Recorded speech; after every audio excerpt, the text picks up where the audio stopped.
Heho Pop gengs.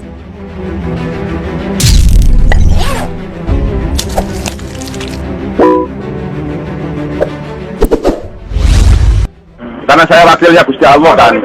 Dan Syekh Abdul Qadir Jailani adalah anak kandung dari baginda Nabi besar Muhammad Shallallahu Alaihi Wasallam.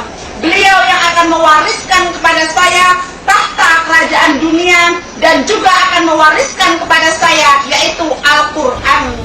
Setidaknya ada sekitar 600 warga Indonesia yang mengaku telah mendapatkan wahyu dari Tuhan dari sejak era kolonial Belanda, kata Profesor Al-Makin dari UIN Sunan Kalijaga, Yogyakarta kepada ABC Indonesia. Untuk menyambut hari kiamat, Lia Eden mengirim surat izin kepada Presiden dan Gubernur DKI Jakarta. Dalam suratnya, Lia Eden meminta izin untuk menjadikan Taman Monas sebagai tempat menurunkan pesawat UFO. Pesawat itu akan membawa kelompok Lia Eden ke kediaman barunya di luar angkasa.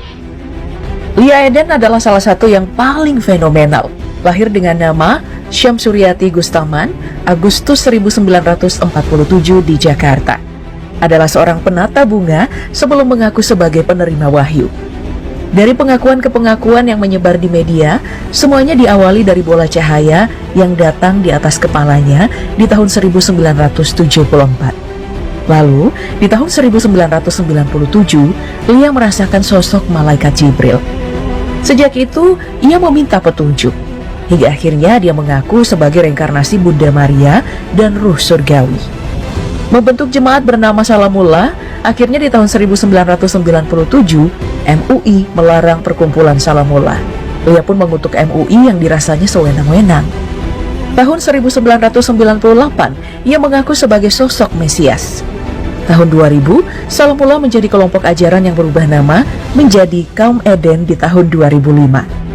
Dengan menggabungkan beberapa hal dari semua agama, Lia juga mengeluarkan buku 232 halaman menjelaskan ajarannya yang berjudul Perkenalkan, Aku Menjelaskan Sebuah Takdir. Akhir tahun 2005, rumahnya di Jalan Mahoni, Senen, Jakarta Pusat, dikepung warga setelah menyebar selebaran yang menyatakan rumahnya itu adalah kerajaan Tuhan atau Istana Eden.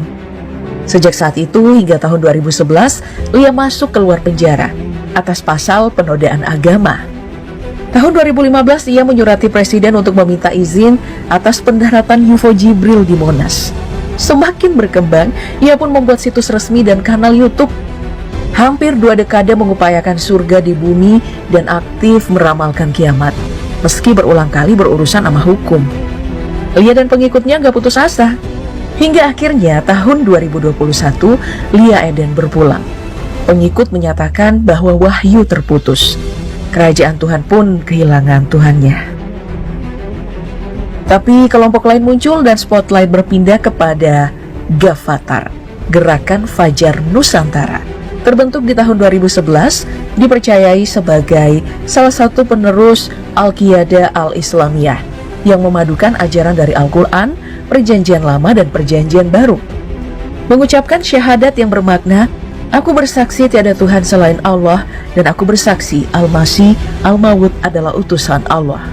Meniadakan kewajiban berpuasa, meniadakan kewajiban sholat 5 waktu, dan menebus dosa dengan membayar beberapa nominal kepada Ahmad Musadik, di mana mantan pelatih bulu tangkis ini mengaku sebagai mesiasnya. Dalam hal penyebaran ajaran, Gavatar dianggap mengadopsi cara-cara Nabi Muhammad Shallallahu Alaihi Wasallam. Ajarnya bisa mengumpulkan 20.000 anggota yang tersebar di 34 provinsi, di mana dananya itu adalah hasil donasi anggota.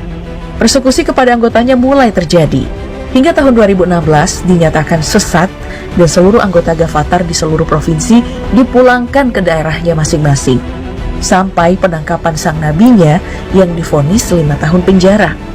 Ironisnya, mengutip narasi dari CNN atas berbagai pemidanaan serta diskriminasi yang pernah dan sedang dihadapinya, Musadik menyebut pergulatan menjalankan dan menyebarkan ajaran Mila Abraham serupa dengan perjalanan hidup para martir agama Abrahamik seperti Yesus Kristus dan Musa.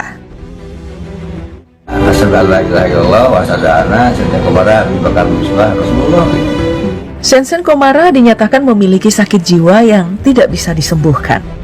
Ia viral setelah mengaku diri sebagai rasul dan mengeluarkan pernyataan-pernyataan bernuansa Islamik, tapi melenceng dari agama Islam. Seperti syahadat tadi, yang menurutnya sah karena tiap kepercayaan nabinya itu berbeda. Tapi sedikit berbeda karena dari hasil pemeriksaan medis, Sensen ini dinyatakan mengidap penyakit jiwa yang tidak bisa diobati. Naasnya di tahun 2019, 3 pria percaya dan terilhami lalu mengaku sebagai Jenderal NII mendeklarasikan negara Islam Indonesia. Mereka mengibarkan bendera dan melakukan propaganda di YouTube. Hingga akhirnya dinyatakan sesat karena beberapa ajarannya berbeda dari Islam, seperti sholat yang menghadap ke timur. Dan mereka pun akhirnya ditangkap di Garut.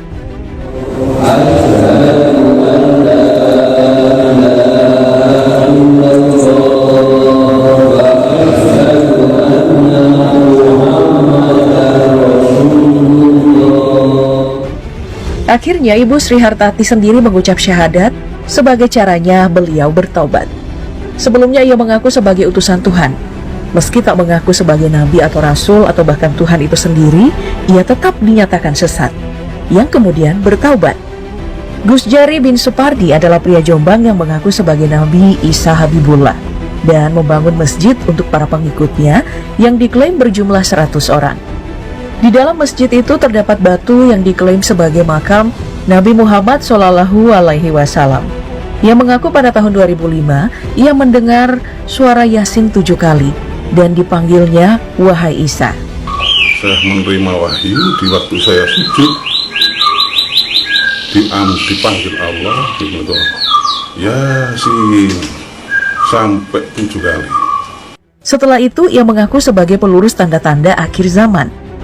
Kemungkinan besar fenomena mengaku Tuhan atau utusannya dipengaruhi oleh situasi ekonomi politik yang kian amburadul, karena kebanyakan di antara mereka adalah orang-orang dengan ekonomi menengah ke bawah. Mungkin saja itu berangkat dari kepentingan bermacam-macam, dari uang, seks, hingga kuasa. Tapi yang membuat geram adalah ketika ada yang mulai mencela salah satu agama atas dasar sentimen. Contohnya, Joseph Paul Zhang, nama akun YouTube dari pria yang berguyon mengaku Nabi ke-26 dan sering mengeluarkan statement kontroversi tentang Islam. Gua kasih uang yang bisa laporin gua ke polisi penistaan agama nih, gua nih Nabi ke-26, Joseph Paul Zhang. Bernama asli Cindy Paul Suryo Mulyono, mengaku diri pastor dan Master of Theology. Tapi Persatuan Gereja-Gereja Indonesia atau PGI meragukan gelar itu karena tidak jelas ia berasal dari gereja mana.